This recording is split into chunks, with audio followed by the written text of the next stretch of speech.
Hello friends, आप सभी का स्वागत है आज के नए वीडियो में। आज हम लोग एक नया वीडियो लेके आए हैं। तो जैसा कि हम लोग सिलेबस के बारे में डिस्कशन नहीं किए थे पहले की वीडियोस में, तो आज हम लोग सिलेबस के बारे में डिस्कस करेंगे। तो यूपीएससी का जो एग्ज़ाम है, UPSC CSC civil services exam, उसमें 3 चरण होते हैं, यानी कि 3 फेज होते हैं। पहला हमारा प्रीलिम्स, दूसरा हमारा मेंस, तीसरा हमारा इंटरव्यू। तो जैसा कि हम लोग इस वीडियो में हम लोग प्रीलिम्स के एग्ज़ाम का सारा सिलेबस का ब्रेक डाउन करेंगे। कौन कौन से सब्जेक्ट कितने मार्क का होता है, कितने समय के लिए होता है, और किस तरह का एग्जाम होता है, ऑब्जेक्टिव टाइप होता है, सब्जेक्टिव टाइप। तो चलिए वीडियो को शुरू करते हैं। तो ये भी जानते रहिए, अभी हम आप लोग को ये बिल्कुल टेंशन मत लीजिएगा कि ये अपने से सिलेबस लिखे हैं, बिल्कुल ऐसा नहीं है। यूपीएससी की वेबसाइट से जितने भी सिलेबस आए उसको आपके लिए सरल तरीके से प्रस्तुत किया गया है, जिससे आपको समझ में आए। आगे वो भी प्रूफ दिखाया जाएगा। ठीक है, वीडियो की शुरुआत करते हैं। चलिए, तो जैसा कि हम लोग जानते हैं, यहाँ लिखा है कि प्रीलिम्स का एग्ज़ाम को ओवरव्यू हमें देखना है कि किस तरह का एग्ज़ाम होता है। तो देखिए, 2 कंपलसरी पेपर होते हैं, 200 मार्क के ईच पेपर होते हैं, यानी कि एक पेपर 200 मार्क का, दूसरा पेपर 200 मार्क का, यानी कि GS1 GS2। GS2 को हम लोग सी सैट भी बोलते हैं, आगे देखेंगे।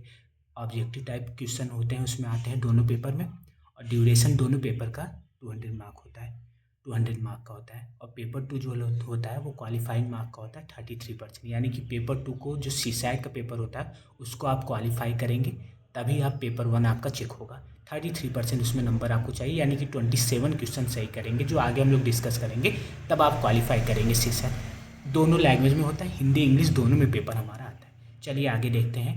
तो जैसा कि ये जो हम ऊपर बताया गया है वो नीचे यहाँ वेबसाइट में सीबीएसई के है। ये देखिए, इसमें वही बात लिखी गई है जो आपको ऊपर बताया गया है, कि जैसे आपको समझ में आया कि ये यूपीएससी की वेबसाइट से सिलेबस लिया गया है, ये अपने तरफ से कुछ नहीं लिखा गया है, वो प्रूफ है, ये देख सकते हैं। और आगे चलते हैं।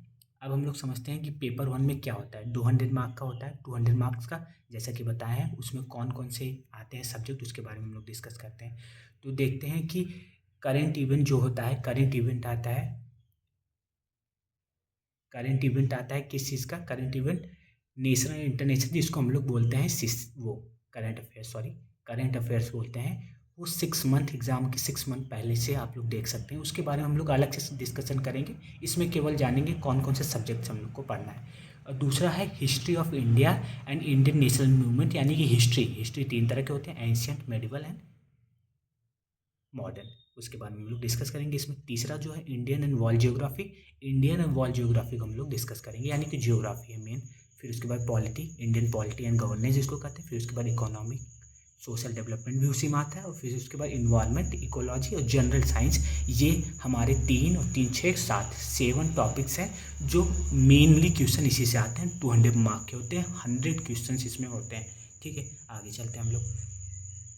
आगे चलेंगे तो आगे देखेंगे पेपर 2 के बारे में। तो पेपर 2 का जो सिलेबस है, इसको बोलते हैं सी सैट भी इसको बोलते हैं। पेपर 2 के सिलेबस में पहले हम लोग कंप्रिहेंशन की बात करेंगे, इसमें इंग्लिश कंप्रिहेंशन आता है। उसके बाद हम लोग interpersonal skill and communication skill, वही सी सैट का ये जो एग्ज़ाम है, इसमें इंग्लिश कंप्रिहेंशन बोले या इंटरपर्सनल कम्युनिकेशन स्किल्स, वो इंग्लिश का ही पैट पूरा है ये दोनों। उसके बाद लॉजिकल रीजनिंग आती है, यानी कि रीजनिंग एनालिटिकल एबिलिटी उसी को कहते हैं। फिर decision making and problem solving, और एक और इसमें पार्ट है जनरल मेंटल एबिलिटी, यानी कि बेसिक न्यूमेरिकेसी, जो क्लास 10 लेवल का आता है। डाटा इंटरप्रिटेशन भी उसी में आता है। तो जैसा कि हम लोग अगर इसको पूरा ओवरव्यू इसका समझेंगे, तो इसमें इंग्लिश कंप्रिहेंशन एक आता है, उसके बाद रीजनिंग आता है, उसके बाद मैथ आता है क्लास 10 लेवल का, जो इसमें बताया जा रहा है। ठीक है, डाटा इंटरप्रिटेशन उसी मैथ के पार्ट में होता है। ठीक है, अब आगे हम लोग चलते हैं, समझते हैं।